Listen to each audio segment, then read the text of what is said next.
One of the things that you hear a lot is that people will say, oh, that person's like a textbook narcissist.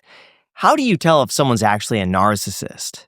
Like, what are the signs to look out for when it comes to that? I have a different perspective on narcissism. So I think that, I mean, I don't know what a textbook narcissist is, but I think there are a lot of people who are narcissistic who don't seem narcissistic even. So I think narcissism is a really good example of something that like exists in a lot of people and really is a cult, which means we don't detect it. If you want to understand, I wouldn't focus on signs actually. I think like if you really want to understand, mental illness, you have to understand what's going on underneath the hood, because then that will point you to all the signs. Does that kind of make sense? Yes.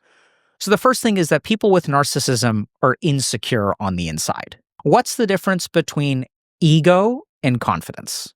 Or would you say there's a difference? Confidence, I would say, is a repetitive behavior that leads you to feel certain about an outcome. And I would say ego doesn't have anything backing it other than just a blind belief. Okay. I would say ego is kind of how you view yourself, and then confidence is like more of an innate comfortability. Okay. So if I were to ask y'all to think about someone you know who's egotistical, so just take a second to think about someone you know. You got someone? Yeah. Okay. Right? Yeah. So now think about someone who's confident. Sure. Okay. Are those people the same? No. Not at all. Right? So this is what's really important to understand. Our sense of esteem, our sense of ourselves, am I a good person, is a combination of how I feel about myself and how other people treat me. How do I know I'm a great human being? Because everyone around me says, hey, Dr. K, you're great. You're so great, man. Oh my God, you're so great. So then I start to think, oh, I'm great. So what narcissism is there are people who lack the confidence in themselves, which means they become dependent on the esteem of others, right? So if I'm a narcissist, I can't tolerate you telling me I'm stupid. Like someone who's egotistical or narcissistic, if you criticize them, they will punish you for it. They cannot tolerate criticism. Does that kind of make sense? Yeah, but where do you draw the line in between that and insecurity? Because I know also some people who are really insecure where you say like, oh, that's bad. And no, that's not. We'll get to that in a second. Okay. So it's a great distinction, and that's where we have to be precise if you want to really answer that question. Okay. We can absolutely do. Sure. So step number one is recognizing that people who are narcissists are dependent upon the esteem of the people around them, which means that if you do anything that makes me look bad, I'm going to feel bad because I don't have a sense that I'm a good person on the inside. Therefore, I require positive assessments from outside of me all the time. That, I think, is the core of narcissism. Okay? If we take someone who's confident, you can criticize a confident person and they can handle that. I don't need you to think I'm a genius because I feel pretty good about my intelligence. Does that make sense? Yeah. So confidence kind of comes from within, and ego is all about what you project to the outside world. So narcissists in that way have a very fragile ego structure. Interesting. Now, how do you tell the difference between someone who's insecure sometimes and someone who is a narcissist? So now we have to tunnel down a little bit further, and we have to recognize that narcissism is not a personality structure, technically. Technically, it's a defense mechanism.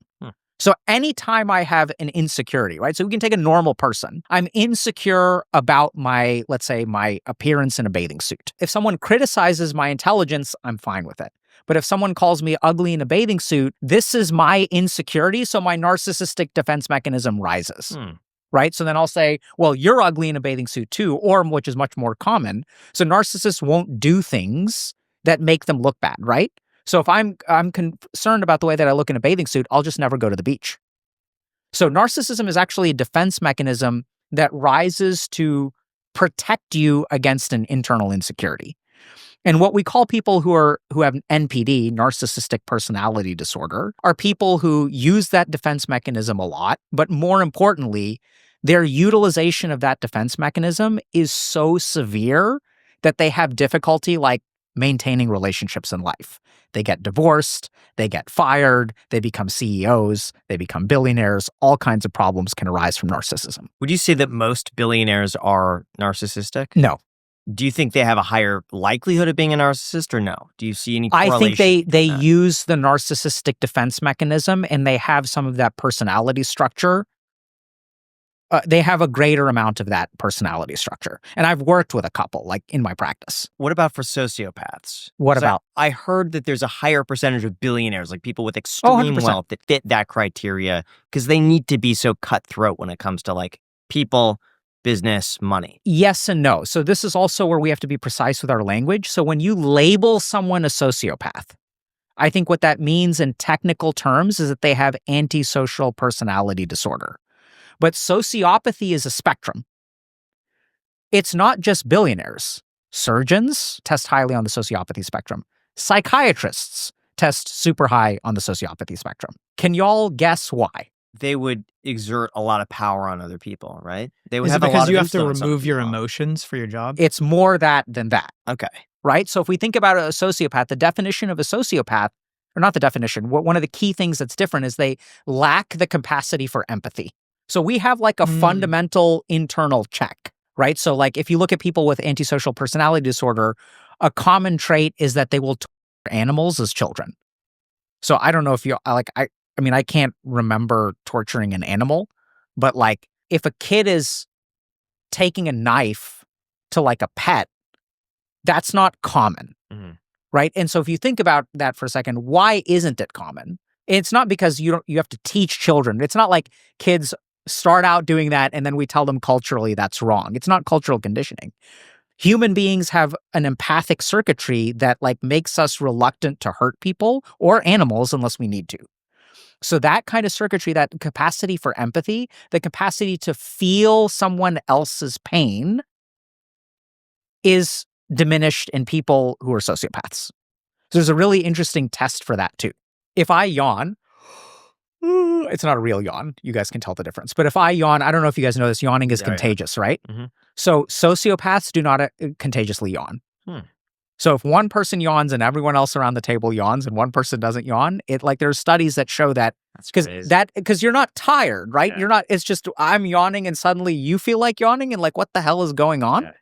So that contagious yawn is governed through our empathic circuitry. So that's what's impaired in sociopaths.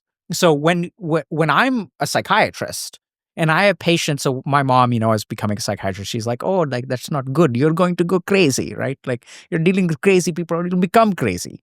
So one of the things I have to do is have people who are coming into my office day after day after day, suicidal, depressed, not feeling good about their life. And I need to be able to empathically distance myself. So we get trained in some form of sociopathy, right? It's not technically sociopathy. It's like emotional dissociation, which we have to be able to sit with. We go through a lot of training. Now, if we kind of go back to your original question, are more CEOs sociopathic? I would say that a lot of CEOs that I've worked with would test highly on the sociopathy scale. That does not make them sociopaths. There's another problem we have with sociopathy, which is that most of our research on sociopathy comes from prisons. And so then we think, oh, sociopaths are bad people because they wind up in prison, right? The reason we find more sociopaths in prison is because there are some stupid sociopaths. And those are the ones who get caught and go to prison. So there are a lot of people who don't have a lot of empathy. If you think about a CEO, the ability to close a division and fire 2,000 people overnight is not something that is empathically easy to do. I don't think it makes them evil. So I've worked with a ton of sociopaths. I really enjoy working with them. I think a lot of them are like really good people, but the source of their goodness, they have to work harder to become good. So I'll spend a lot of time, we'll talk about, okay, so you don't feel empathy, but how do you want to live your life? Do you care, because they don't care about other people in the same way.